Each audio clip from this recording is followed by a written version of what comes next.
Lecture 14. God, Definition and Paradox. Metaphysics is the study of reality, including the things that might exist outside our universe. Last lecture we discussed the possible existence of universals, propositions, and even other possible worlds, things that, unless they happen to come up in a philosophy class, you probably have never thought about before. But now I want to turn our attention to something that nearly everyone has thought about before. The big cheese of metaphysical questions, something that, if real, at least according to many, also exists outside our universe, and that's God. Now, I'd like to avoid the masculine pronoun he when referring to God. After all, it's just a convention of an overly paternalistic culture where male religious writers like to make God like them. God doesn't have genitalia. But unfortunately, the language I use is a product of my cultural upbringing, so I apologize in advance. In philosophy, you usually define the subject of conversation before you begin so that you and your fellow philosophers don't end up talking past each other. Recall, if you don't clearly define what you mean by the word around, you could spend days debating whether or not you went around a squirrel that was also going around the same tree as you. But in metaphysics, sometimes the debate is about how something should be defined. Recall, we've been wondering about how we should understand the nature of minds and persons. When it comes to God, there is a fairly standard definition, but it might not actually help. First, the standard philosophical definition, what is usually called the traditional definition, is not all that traditional. It has not always been the accepted definition. Additionally, the standard definition may not line up with how the modern person thinks of God. And lastly, the standard definition is subject to a number of objections that make it quite problematic. But what is the traditional definition? Traditionally, God is conceived of as an absolutely perfect being. He has every good quality and to the maximal degree possible. God is supposedly unchangeable, transcendent, non-physical, personal, omnipresent, and the creator of the universe. But for any one of these properties, there is an argument that suggests it is inconsistent. For example, being omnipresent implies that one is wholly and completely in all locations at all times. All of God is wholly and completely in your suitcase, and also wholly and completely in the furthest star. You can see how this might break down logically upon examination. Other arguments suggest that possessing two or more of these properties is logically impossible. The properties contradict one another. For example, is it possible to be a person and non-physical? Being a person would include being minded, yet to be minded would seem to require having a physical brain. And if God is unchanging, how can he be affected by us, our situations, or our prayers? There are, of course, attempts to answer these objections, but such arguments have led some theists to not include some of these properties in their conception of God. But I want to focus on difficulties that arise with the three main properties that God traditionally is thought to have: all-encompassing power, knowledge, and goodness, what philosophers call omnipotence, omniscience, and omnibenevolence. For short, let's call such a being tri-omni. Now, we need to be very clear about what each tri-omni property amounts to. Take omnipotence, for example. What does it mean to be all-powerful? Well, it supposedly means that you have the power to do anything. But what does anything amount to? For example, if God is all-powerful, can he do something that is logically impossible, like make a square circle? Most philosophers say no. But wouldn't that mean that there is something that God can't do, and thus he is not all-powerful? No, and understanding why is important for understanding omnipotence. Consider this question. Can God make the following proposition true? Hiba, jiba, bling, bling, blah. It seems not. But God can do anything, right? Well, sure, but that's not really a thing. That's just meaningless gibberish. But it means something in some possible language, right? Well, yeah, but anything could mean anything in some possible language. I'm asking, given the definitions of the words in the language I'm using, can God make hiba, jiba, bling, bling, blah true? Well, I guess not. Yet, this fact does not subtract from God's omnipotence. God can do anything, but hiba, jiba, bling, bling, blah is not really a thing. It's meaningless. Now, consider this. Can God make Fan DVD juxtaposition forego adjacent. True. Again, it seems not. Well, why not? It's not meaningless. I understand what each one of those words mean. Right, but individual words can't be true. It can't be true that adjacent. Only together can words form a meaningful proposition. I'm asking whether God can make the proposition true, but the proposition I'm asking about is meaningless. We might even say it's not even a proposition. So I guess he can't make that true either. Yes, exactly. Yet that doesn't really subtract from God's omnipotence. So, can God make there is a square circle true? Well, why not? I understand what that means, right? Well, do you really? Think about what each one of those words means. A square is an object with 4 sides and 4 corners. A circle is an object with no sides and no corners. So I'm essentially asking whether God can make an object that simultaneously has 4 sides and 4 corners, but also no sides and no corners. That doesn't even make sense. It's like saying, I am married and I'm also a bachelor. You can't make sense of such statements. They are as meaningless as heba-jiba bling bling blah. So philosophers usually insist that God's omnipotence does not include the ability to do that which is logically impossible, but they don't think that this subtracts from his power any more than not being able to make nonsense statements true subtracts from his power. There are also similar limits to God's knowledge. Certain things that it doesn't make sense to suggest God knows. The example I use in class is this. Does God know the exact diameter of the disco ball hanging down in the middle of the classroom? It seems not, because there is no disco ball. I teach at a private Catholic school with no money for such extravagance, unlike some state schools that I won't mention. Oklahoma, excuse me. But this does not seem to detract from God's omniscience. Why? Because it seems you can't be faulted for not knowing the exact properties of something that doesn't exist. Think of it this way. Being perfectly knowledgeable amounts to this. Believing every proposition that is true and none that are false.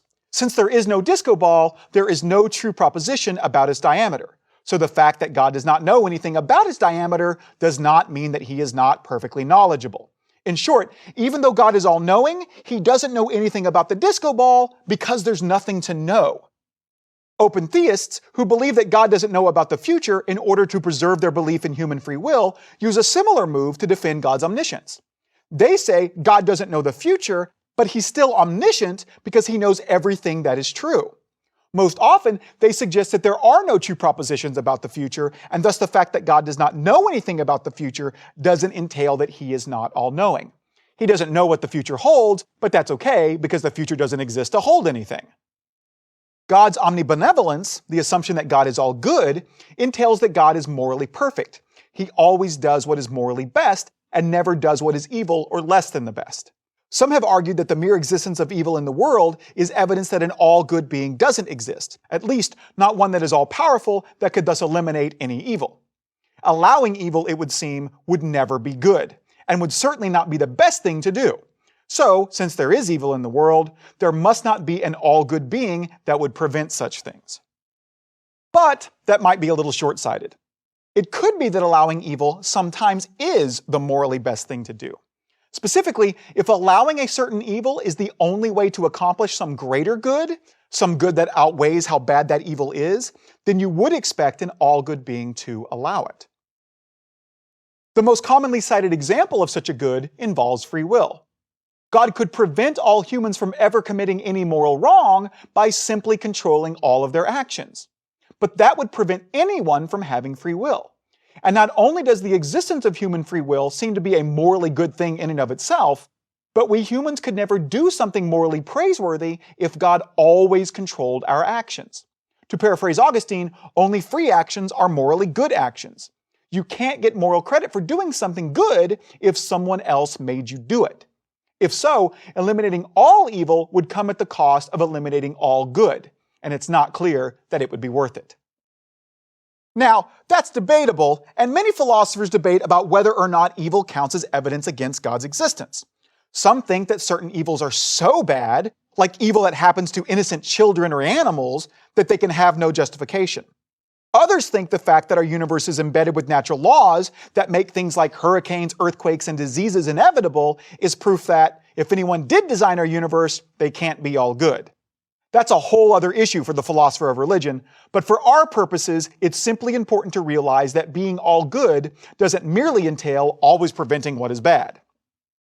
Now again, when I say this tri-omni conception of God is the traditional concept of God, I don't mean to imply that God has always been conceived in this way, or even was first conceived in this way. It's just been the traditional conception in the West for the last 1500 years or so, for both philosophers and for theologians, like Augustine and Anselm, Aquinas, and Boethius. But it's important to note that this conception of God does not come from Christian scripture or ancient religions. If you read carefully, and biblical scholars agree, the God of the Old Testament and even the New Testament is not tri-omni and is far from perfect. In many places, he's not all-powerful or all-knowing. There are certain things that he cannot do and does not know. In the Old Testament, he is far from morally perfect. He commands unjustified genocides, the death penalty to disobedient children, and glorifies infants' heads being dashed upon the rocks. Theologians began thinking of God as perfect because they started importing philosophical ideas, mainly from Plato, into theology and Christian doctrines. In Plato's Timaeus, he speaks of something he calls the demiurge, a kind of perfect being that created the universe and ordered it in virtue of the forms. Augustine in particular was a big fan of Plato and incorporated Plato's ideas about the demiurge into his ideas about God. But today, some philosophers and theologians want to abandon the idea of a perfect tri-omni God because there are certain philosophical and logical problems that render the idea problematic. This is not to say that all philosophers agree. Many think the idea is coherent, but there are a number of potential inconsistencies that have caused some to abandon it. Let's talk about a few such problems and possible ways to avoid them. But as we do, keep in mind that you can't avoid such difficulties by simply suggesting, oh, God is just too big to understand, and so we just can't understand how these things about him are true. First of all, this suggestion is contrary to the entire quest of metaphysics. We are seeking understanding. So to say we can't understand that is intellectually unsatisfying. Besides, if God really is too big to understand, then we should just say nothing about him, about what he is like, about what he approves or disapproves of, anything. And it's not helpful to use our limited language to say things about him that don't even make sense. But this suggestion also begs the question. It assumes the truth of what it's trying to prove. The questions we are considering include whether God exists and whether the very concept of God is even logically coherent. If it's not, then God can't exist. But the suggestion under consideration simply assumes that God exists and that the concept of God is logically coherent, without an argument. As metaphysicians, we are wondering whether the concept of God even makes sense. What the person who gives this reply is saying every time we run into something that potentially doesn't make sense is, trust me, it makes sense, I just can't think of how. That's not helpful. And in fact, it sounds just like a desperate attempt to save a theory that they can't find a real way to defend. If someone said lizard aliens are running the world, and every time you point out that that doesn't really make any sense, and they just say, oh no, it does make sense, the lizard aliens are just too hard to understand and so we can't figure out how it makes sense. Notice how intellectually unsatisfying that would be. Okay, so divine paradoxes. In what way is the very concept of God supposedly logically problematic? The most famous divine paradox is probably the easiest to solve. It pits omnipotence against itself. This is the old, can God create a rock so heavy that he cannot lift it paradox. If he can't, then he's not all-powerful. If he can, then he's still not all-powerful. It seems that no matter how you answer the question, God is not all-powerful. Many tried to avoid this divine paradox by appealing to logical impossibility. Creating a rock that God cannot lift seems to imply a logical contradiction, since God by definition is all-powerful. It's like saying that God can make this proposition true. There is both an unliftable thing and a being who can lift everything. That seems to be logically incoherent. It's nonsense. And so God's inability to make it true doesn't mean that he is not all-powerful. Most philosophers agree, yet some suggest that this logical incompatibility actually reveals the problem. They think the existence of an omnipotent being would entail that that nonsense statement is true when it can't be. Thus, by reductio, they suggest God can't exist. I'll let you decide what you think about this paradox. Now, the second difficulty lies with God's omnibenevolence, his moral perfection. First of all, moral perfection may be logically incoherent. For God to be morally perfect, it must be true that it is impossible for him to perform evil actions. Yet one is morally praiseworthy for not doing an evil action only if it was possible for one to do that action in the first place. If God doesn't even have the option of doing what is wrong, how can he be morally praiseworthy for doing what is right? And if he isn't morally praiseworthy for what he does, how can he be a morally perfect being? A related problem suggests that God's moral perfection is logically inconsistent with his omnipotence, his infinite power. If God is all-powerful, he must be able to do anything that is logically consistent. Certainly he can do anything that a human can do. But humans can do evil actions. Yet if God is all good, it seems that he cannot do evil. So it seems logically inconsistent to suggest that God is both all good and all-powerful. Some try to avoid these objections by insisting that God could do evil if he wanted to, he just doesn't want to, and thus doesn't.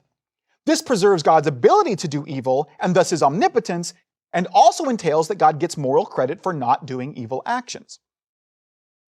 This reply, however, might misunderstand the nature of moral perfection. Think of it this way. God doesn't just happen to know everything. If God is by definition perfect, then by definition, he must know everything. Anything that failed to know even one thing that was true would by definition not be God. Thus, it is necessarily true that God knows everything. It can't be true that he doesn't. In the same way, it seems that God doesn't just happen to always do what is morally best. God by definition is perfect, and thus by definition must always do what is best. Anything that did an evil action would, by definition, not be God. Thus, it can't ever be true that God did an evil action. So what you conclude about this divine paradox might turn on whether or not you think God is morally perfect by definition, or merely happens to always do morally perfect actions. If you embrace the latter as a way out of this problem, you will have to admit that, in a way, we're lucky that God's a good guy, that he's not like Zeus or Odin. The philosopher Thomas Morris argues that suggesting that God merely happens to always do morally perfect actions is unacceptable. He admits that there are certain things that are the best that God must do by definition, and thus he cannot be morally praiseworthy for doing them. However, Morris argues, other actions are supererogatory. They are good, but not morally obligatory, and thus not something that God must do. Morris suggests that God can be morally praiseworthy for doing such actions. This resolves the paradox. But of course, many theists want to give God moral credit for everything that he does, and so not all would embrace this way out of the problem. Another problem for moral perfection is that it would seem to require perfect justice, but it would also require perfect mercy. But you can't be perfectly just and perfectly merciful. To be just is to ensure that everyone gets what they deserve for what they have done. A judge who knew what crimes had been committed, determined the appropriate punishments, but then didn't punish anyone, or let's say randomly started handing out those punishments to innocent people, would not be just. In order for justice to be accomplished, the one who does the crime must do the time. But to be merciful is the exact opposite, to make sure that someone does not have to suffer the consequences of their action or pay the price for their wrongdoing. If one were to punish no one, or were to make someone else suffer that punishment, that might be merciful to the criminal, but that is inconsistent with being just. And that would be true even if the judge punishes himself. Another paradox pits God's moral perfection against his perfect knowledge. As we discussed before, moral responsibility requires free will. Thus, if God is morally praiseworthy for the actions he takes, he must take them freely. Yet, God being all-knowing implies that God has foreknowledge. But, for the same reason that divine foreknowledge seems to be incompatible with human free will, divine foreknowledge would also be incompatible with divine free will. God's foreknowledge would entail that his actions are already written on the timeline, and thus entail that it is impossible for him to do otherwise. But the problem is even worse for God. Since we don't know what God's belief about our future actions are, we can at least hold on to the illusion that we're free. We can deliberate about which action we should take because, from our perspective, there are multiple possibilities, even though there's really only one. But God is aware of all his beliefs, so he already knows what he is going to choose. In a way, God is like Osmo, the person who finds the story of his entire life in the library. It's just that God has actually read the entire book and knows it can't be wrong. How could God deliberate about what to do and choose one option over the other if he already knows what option he is going to choose? Deliberation would be impossible for God, and it certainly seems that deliberation is required if an action is to be free. There are a number of ways theists attempt to avoid this objection. Some theists might suggest that God is timeless, and so the concepts of before and after don't really apply to him. So we can't really know what he's going to do before he does it. But making sense of how a timeless being could have free will, how it could go through a process of deliberation and arrive at a choice, is equally problematic. Besides, as we noticed before, placing God outside the timeline reinforces the notion that the timeline exists, and thus reinforces the temporal ontology that is incompatible with free will, both human free will and divine free will. So, the suggestion doesn't seem to be much help. To avoid this problem, one might adopt a definition of free will that does not require alternate possibilities. Philosophers Richard Swinburne and Thomas Morris, for example, both suggest that all that is required for an action to be freely chosen is for the causal explanation of the action to end in the agent that did the action, for there to be no outside causal influences. This could be true even if the agent couldn't act otherwise, and thus by this definition, God could still be free even though he can't do anything besides what he already knew he would do. Now, this is not a compatibilist definition of freedom. Recall, if determinism is true, every event is causally explained by an event before it. But if the causal explanation for an act ends in the agent, then determinism is false. So again, this is not a compatibilist definition of freedom. But it's important to realize that this is not a libertarian definition of free will either. The libertarian definition, recall, suggests that free will requires the ability to do otherwise. But according to this line of reasoning, God can't do otherwise. The reason this is important to note is because theists tend to prefer libertarian definitions of free will. So it's not clear whether many theists will be comfortable accepting Swinburne and Morris's solution. Ultimately, this is an agent causation theory of free will, which suggests that an event is free if it is caused by the agent. Yet agent causation theorists usually admit that the agent has the ability to do otherwise. Even Swinburne seems to admit that if the agent was the ultimate source of things happening as they did, then the agent could have done otherwise. Yet it seems clear that, even if he is the ultimate cause of his actions, God can't do otherwise. So whether or not you are comfortable with this answer to this paradox is determined by how comfortable you are with such definitions of free will, how willing you are to deviate from the traditional libertarian definition. Another way out of this paradox is to simply deny that God has foreknowledge, to embrace open theism. If God does not know what he will do before he does it, there is no problem. But of course, this has all the same consequences as before. One has to accept that omniscience does not require foreknowledge. To do that, we would have to rewrite the way that we do logic. Again, I'll leave the acceptability of this solution for you to decide. The last divine paradox I wish to discuss has a name: Newcomb's paradox. It points out that omniscience seems to give rise to the possibility of logically impossible situations. I think this one's fun. Suppose God sits you down and gives you a choice. In front of you are two boxes. One is clear, and you can see $1,000 inside it. The other box is black, and you cannot see inside it. God then tells you that you can choose to have what's under the black box or what's under both boxes. Now, what's under the black box?